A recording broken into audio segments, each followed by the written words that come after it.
سورۃ الفجر پارہ نمبر 30 آیت نمبر 15۔ نحمدہ و نصلی علی رسولہ الکریم، اما بعد، اعوذ باللہ من الشیطان الرجیم، بسم اللہ الرحمن الرحیم۔ فاما الانسان اذا ما ابتلاه ربہ فاکرمہ ونعمہ فیقول ربی اکرمن، واما اذا ما ابتلاه فقدر علیہ رزقہ فیقول ربی اہانن۔ صدق اللہ العظیم۔ آج کے درس میں جو پہلی دو آیات ہیں، ان میں اللہ تبارک و تعالیٰ کی طرف سے انسان پہ ایک شکوہ ہے۔ اللہ تعالیٰ ارشاد فرماتے ہیں کہ اللہ کریم جب اپنے بندوں کا خوشحالی سے امتحان لیتے ہیں، مثلاً اپنے بندوں کو اللہ تبارک و تعالیٰ نعمتوں سے نوازتے ہیں، دنیا کی عزت اور عہدے دیتے ہیں، تو وہ تکبر اور غرور پہ اتر آتے ہیں اور اترانا شروع کر دیتے ہیں، اور وہ اس دنیا کی دولت اور دنیا کی عزت کو ہی اپنی عزت کا معیار سمجھتے ہیں اور اپنی خوشحالی کو اپنا ذاتی کمال سمجھتے ہیں۔ وہ کہتے ہیں کہ یہ ہماری قابلیت کی وجہ سے یہ ہماری خوشحالی، ہم محنت کرتے ہیں۔ جس طرح قارون نے کہا تھا کہ انما اوتیت علی علم، مجھے یہ جو مال ملا ہے یہ میرے اپنے ہنر کی وجہ سے ہے، میں بزنس مین ہوں، بڑا کامیاب، مجھے بزنس کے گر آتے ہیں، اور پھر وہ اس کو اپنے آپ کو مستحق بھی سمجھتا ہے، کہتا ہے جی میں اس کا مستحق تھا تو اللہ تعالیٰ نے مجھے نہال کیا ہے، وگرنہ تو ہر ایک کو اللہ دولت دے دیتا۔ حالانکہ دولت تو اللہ تبارک و تعالیٰ دنیا میں جو ہے نا وہ ان کو بھی دیتا ہے جن کو ناپسند کرتا ہے، ان کو بھی دیتا ہے جو پسندیدہ ہے۔ اگر اللہ تعالیٰ کے ہاں دنیا کی قدر ایک حدیث میں ہے کہ پر کے برابر بھی ہوتی تو کافروں کو گھونٹ پانی بھی نہ ملتا، لیکن اللہ تبارک و تعالیٰ نے دنیا کا معیار تو بنایا ہی نہیں اس چیز کے لیے۔ تو اب یہ کہ وہ اترانا اور تکبر کرنا شروع کر دیتے ہیں، حالانکہ اس کو اس حالت میں اترانا اور تکبر نہیں کرنا چاہیے، بلکہ دو کام کرنے چاہیے۔ ایک تو یہ کہ یتیم کی عزت کرنی چاہیے، اس کا خیال رکھنا چاہیے، اس کی کفالت کرنی چاہیے، اس لیے کہ اس کے ساتھ تعاون کرنا چاہیے، یہ بہت بڑا کام ہے۔ اور اس کی حالت یہ ہے کہ وہ یتیموں کو دھکے دے کے بھگاتا ہے، ان کا مال بھی کھا جاتا ہے۔ اور اسی طرح دوسرا کام یہ کرنا چاہیے تھا کہ غریبوں کی مدد کرے، ان کے ساتھ تعاون کرے۔ اگر تعاون نہیں کر سکتا کم از کم لوگوں کو ترغیب تو دے نا کہ چلو یار ان کے ساتھ تعاون کر دو، فرمایا وہ بھی بالکل نہیں کرتا۔ ایک تو یہ ہے، اور پھر اس کا دوسرا پہلو وَأَمَّا إِذَا مَا ابْتَلَاهُ، فرمایا جب اللہ تبارک و تعالیٰ دوسری طرف سے آزمائش میں اس کو ڈالتے ہیں، فَقَدَرَ عَلَيْهِ رِزْقَهُ، اس کا رزق اس پہ تنگ کر دیتے ہیں، اس کی 2 وقت کی روٹی بھی پوری نہیں ہوتی، بڑی محنت کرتا ہے، کوشش کرتا ہے سب کچھ، لیکن نہیں، اور اس وقت پھر شکوے شروع کر دیتا ہے، جی میرے رب نے میری توحید کر دی، میں تو اس لائق نہیں تھا، میں تو انسان ہوں، میری توہین ہو گئی، اور جگہ جگہ شکوے جی میرے پاس تو کچھ ہے ہی نہیں، جی اللہ نے کچھ دیا ہی نہیں جی۔ فرمایا نہیں، ایسا نہیں کرنا چاہیے، اسے تنگ حالی میں صبر کرنا چاہیے، یہ اللہ کی طرف سے آزمائش ہے۔ اور باقی یہ کہ اللہ تبارک و تعالیٰ کے ہاں عزت کا اور اللہ کے ہاں مقام جو ہے وہ تقوی پر ہے، اس کی بنیاد تقوی ہے، یہ دنیا کا مال کا ہونا یا نہ ہونا نہیں ہے، اس لیے فرمایا کہ انہیں تقوی اختیار کرنا چاہیے۔ تو وہی یہاں پر یہ شکوہ کیا، فرمایا فَأَمَّا الْإِنسَانُ، پس بہرحال انسان، اس سے مراد نفس انسان ہے، ہر کوئی، اذا جب مبتلاہ آزماتا ہے اس کو ربہ، اس کا رب، فَأَكْرَمَهُ، پس اس کا اکرام کرتا ہے، یعنی اس کو عزت دیتا ہے، وَنَعَمَهُ، اور اس کو نعمتیں دیتا ہے، فَيَقُولُ، پس وہ کہتا ہے ربی، میرے رب نے اکرمن، میرا اکرام کیا، مجھے عزت دی، وَأَمَّا، اور وَأَمَّا، اور بہرحال اذا جب مبتلاہ اس کو آزماتا ہے، فقدرہ، تو تنگ کر دیتا ہے، علیہ، اس پر رزقہ، اس کا رزق، فیقول، پس وہ کہتا ہے ربی، میرے رب نے اہانن، میری توہین کی، تو پھر وہ مارا پھرتا ہے جی میری تو بڑی توہین ہو گئی۔ کلا، یہ ما قبل جو سوچ ہے نا جی کہ مال کا زیادہ ہونا عزت کی دلیل ہے، مال کا کم ہونا عزت کی دلیل نے، یہ یعنی ذلت اور توہین کی دلیل ہے، فرمایا کلا، ہرگز ایسا نہیں ہے، فرمایا یہ بالکل جو ہے نا وہ ایسا سمجھنا ہی نہیں چاہیے، بلکہ اللہ تبارک و تعالیٰ تو مال تو ان کو بھی دیتا ہے جو پسند ہے، ان کو بھی دیتا ہے جو ناپسند ہے، لہذا اس پہ نہیں دیکھنا چاہیے، بلکہ اصل جو ذلت کے اسباب یہ ہیں۔ پہلا سبب یہ ہے کہ بل لا تکرمون الیتیم، فرمایا تم یتیم کا اکرام نہیں کرتے، یتیم کی عزت کرنا یہ یہ دولت مندوں کے لیے عزت کا معیار ہے، یتیم کو دینا یہ دولت مندوں کے لیے عزت کا معیار ہے، اس لیے کہ عزت اللہ کے ہاں ہے، اور جو یتیم کے ساتھ اچھا سلوک کرتا ہے اللہ تبارک و تعالیٰ کے ہاں اس کا بڑا مقام ہے۔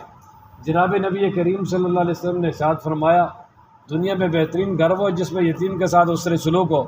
بدترین گھر وہ ہے جس میں یتیم کے ساتھ ناانصافی ہو۔ اور اسی طرح اللہ تعالیٰ فرماتے ہیں ان الذین یاکلون اموال الیتامی ظلما انما یاکلون فی بطونہم نارا وسیصلون سعیرا، کہ جو یتیموں کا مال ظلماً کھاتے ہیں وہ اپنے پیٹوں میں آگ بھر رہے ہیں، قریب جہنم میں داخل ہوں گے۔ اور اسی لیے اس میں آگے آپ علیہ السلام نے فرمایا کہ میں اور یتیم کی کفالت کرنے والا جنت میں اس طرح ساتھ ہوں گے۔ آپ نے اس طرح مبالغ 2 انگلیوں سے اشارہ کیا کہ جس طرح یہ 2 انگلیاں ساتھ ہیں، فرمایا یتیم کی کفالت کرنے والا اور میں جنت میں اس طرح ساتھ ہوں گے۔ وَلَا تَحَاضُّونَ عَلَىٰ طَعَامِ الْمِسْكِينِ، فرمایا دوسری ذلت کی یہ ہے کہ وہ کھانا کھلانے کی ترغیب بھی نہیں دیتے،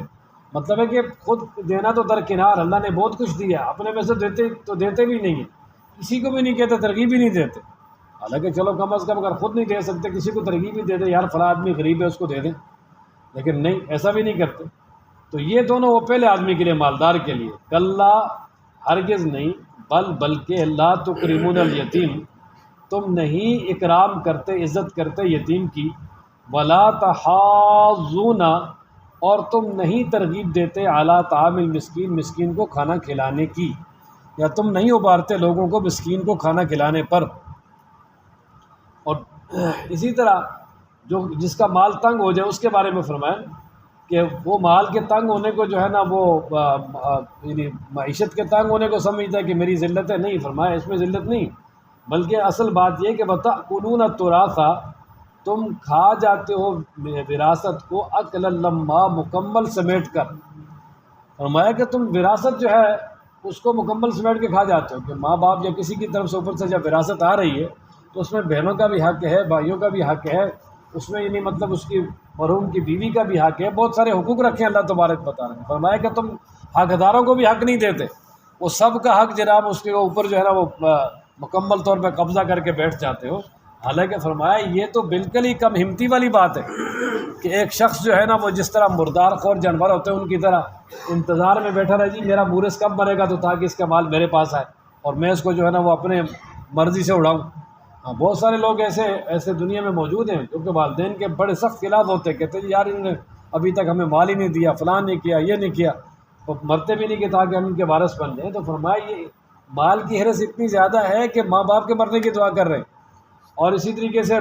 مال کی حرص اتنی زیادہ ہے کہ بہنوں کا، بھائیوں کا، جس کا بھی حصہ آتا ہے وہ بالکل جناب اس کو رگڑ کے کھا جاتا ہے۔ اب مثلا اور بھی بہت سارے وہ ناجائز مال حاصل کرنے کے طریقے ہیں، ان کو بیان نہیں کیا، یہاں صرف اس وراثت کا کیا کیونکہ یہ مطلب ہے کہ گھٹیا ترین حرکت ہے۔ اور اسی طرح آگے فرمایا وَتُحِبُّونَ الْمَالَ حُبًّا جَمًّا، کہ تم مال کے ساتھ پوری محبت کرتے ہو، اتنی مال کی حرص ہے مال جمع کرنے کی کہ ناجائز جائز کچھ بھی نہیں دیکھتے جناب، سب کچھ جناب وہ ہضم۔ تو یہ بطور مثال کے بیان کیا کہ اللہ تبارک و تعالیٰ جس کو مال دیتے ہیں بعض دفعہ وہ بخیل بن جاتا ہے، یتیموں کا، مسکینوں کا حصہ بھی نہیں دیتا، کسی کو بھی نہیں ترغیب دیتا، اور بعض دفعہ جس کے پاس مال کم ہو یا زیادہ بھی ہو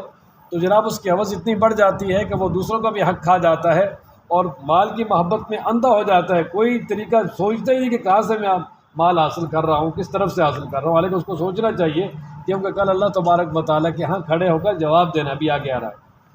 کلا بلا تکریمون الیتیم، ہرگز نہیں بلکہ تم نہیں اکرام کرتے، نہیں عزت کرتے یتیم کی،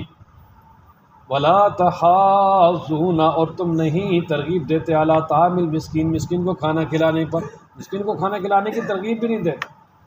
وتأکلون، اور تم کھا جاتے ہو تراث، وراثت کو، اکلا لما، مکمل سمیٹ کر، وتحبون المال، اور تم محبت کرتے ہو مال کے ساتھ، حبا جما، پوری محبت کرتے۔ کلا اذا دکت الارض دکن دکا، اب یہ آخرت کی طرف توجہ دلائی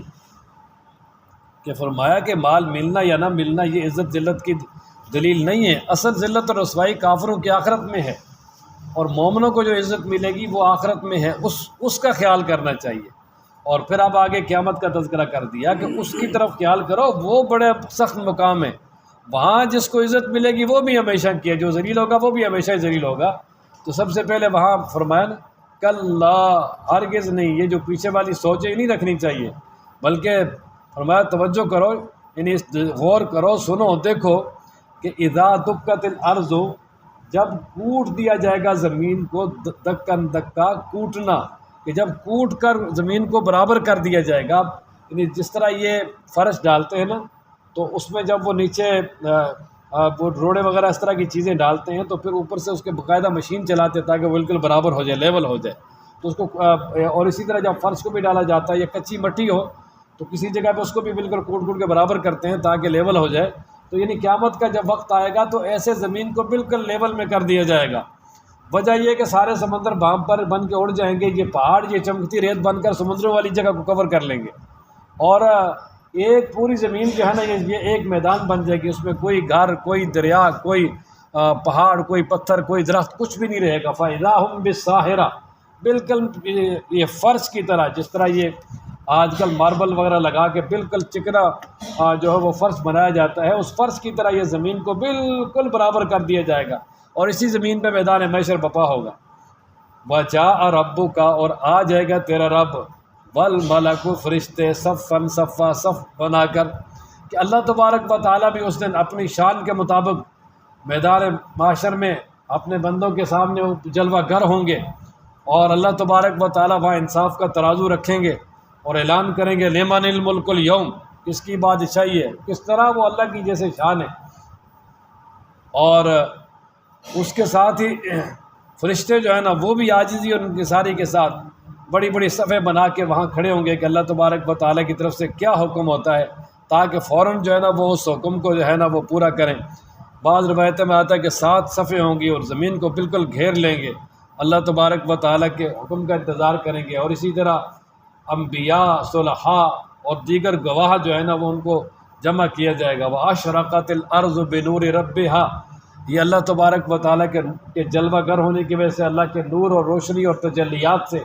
یہ زمین روشن ہو جائے گی۔ وَجِيءَ بِالنَّبِيِّينَ وَالشُّهَدَاءِ، فرمایا کہ انبیاء اور شہداء کو لایا جائے گا اور تمام لوگوں کے درمیان انصاف کے ساتھ فیصلہ کیا جائے گا، کسی پہ کوئی بھی ظلم نہیں کیا جائے گا۔ پوری تفصیل پیچھے سورہ زمر میں گزر چکی ہے۔ وَجِيءَ، اور لایا جائے گا، یومئذ، اس دن، بجہنم، جہنم کو، کہ 7 زمینوں سے نیچے ہے، تحت ثری، وہاں سے فرمایا کہ 70,000 زنجیروں میں باندھ کر اس کو لے کر فرشتے آئیں گے کھینچ کر، اور ایک زنجیر کے ساتھ 70,000 فرشتہ ہوگا، یہ 70,000 زنجیریں ان کے ساتھ باندھ کر اس کو کھینچ کے لایا جائے گا، جس طرح کہ کسی بڑے جہاز اور کشتی کو کھینچ کے لایا جاتا ہے، اور ایک جو ہے نا وہ زنجیر کے ساتھ 70,000 فرشتہ ہوگا، یعنی بہت بڑی جو ہے نا وہ جہنم، اور اس کو عرش کے بائیں جانب اس طرح لا کے کھڑا کر دیا جائے گا، اور وَبُرِّزَتِ الْجَحِيمُ لِمَن يَرَىٰ، پیچھے گزرا کہ جہنم کو ہر دیکھنے والے کے لیے سامنے کر دیا جائے گا، اور جہنم خوب دہک رہی ہوگی، دور سے اس کی جو ہے نا آوازیں آئیں گی تاکہ لوگوں پہ دہشت بیٹھ جائے، اور اس وقت جب وہ کافر اور فاسق لوگ دیکھیں گے تو اللہ فرماتے ہیں یومئذ یتذکر الانسان، اس دن نصیحت حاصل کرے گا انسان، وَأَنَّا، اور کیسے ہوگا یا کہاں سے ہوگا، لہو، اس کے لیے ذکرہ، نصیحت حاصل کرنا، مطلب اس وقت جب دیکھے گا نا تو پھر تو وہ بڑی نصیحت حاصل کرنے کی، ایمان لانے کی کوشش کرے گا، باقاعدہ کہے گا، جی کہیں گے ربنا، اے ہمارے رب، انا سمعنا، ہم نے سن لیا اور ہم نے دیکھ لیا، اور اسی طریقے سے فرجنا نعمل صالحا، اب ہمیں جو ہے نا وہ واپس دنیا میں بھیج دے تاکہ ہم اچھے کام کر کے آئیں، انا موقنون، ہمیں یقین ہو گیا، ربنا ابصرنا وسمعنا، دیکھ بھی لیا، سن بھی لیا، لیکن وہاں دیکھنے اور سننے اور مشاہدہ کرنے کے بعد وہاں اب ایمان جو ہے نا وہ اللہ تعالیٰ کے ہاں مقبول ہی نہیں ہے۔ وجہ یہ ہے کہ ایمان وہ مقبول ہے جو بالغیب ہے، اور وہاں مشاہدہ کے بعد والا ایمان مقبول نہیں ہے، اس لیے فرمایا وہاں ان کا دنیا میں دوبارہ آنا یہ بالکل محال ہوگا، اور کوئی بھی نہیں آئیں گے بلکہ وہاں ہی رہیں گے، اور وہاں پھر بڑے نادم ہوں گے، لیکن اس ندامت کا فائدہ نہیں ہوگا نا۔ اسی سے اگلی آیت میں ہے نا، یقول، کہے گا، یا لیتنی، اے کاش، قدمت، میں نے آگے بھیجا ہوتا، لحیاتی، اپنی اس زندگی کے لیے، تو وہاں افسوس کرے گا، کف دست ملے گا، کاش میں نے اس زندگی کے لیے اچھے کام کر کے آگے بھیج دیے ہوتے، وہاں روئے گا اور اس پہ افسوس کرے گا۔ لیکن اللہ فرماتے ہیں فَيَوْمَئِذٍ اس دن لا يُعَذِّبُ نہیں عذاب دے گا عذاب اس کے عذاب کی طرح حدن کوئی ایک، یعنی اللہ تعالیٰ اس دن اتنا سخت عذاب دے گا کہ اتنا عذاب کوئی نہیں دے سکا ہو، شدید ترین سخت ترین عذاب اللہ دیں گے۔ ولا یوسکو اور نہیں پکڑے گا وثاقہ اس کے پکڑنے کی طرح احدن کوئی ایک، کہ دنیا میں اگر کوئی پکڑتا بھی ہے تو بھاگ بھی جاتے ہیں، چھوٹ بھی جاتے ہیں، یا دنیا میں کوئی پکڑ کر زندگی پر ہی رکھے گا، مر جاتے ہیں پھر بھی جان چھوٹ جاتی ہے۔ لیکن جب اللہ تعالیٰ وہاں پکڑیں گے اس کو اور ایسی زنجیروں میں جکڑ کر جہنم میں ڈالیں گے، لمبے لمبے ستونوں والے بڑے بڑے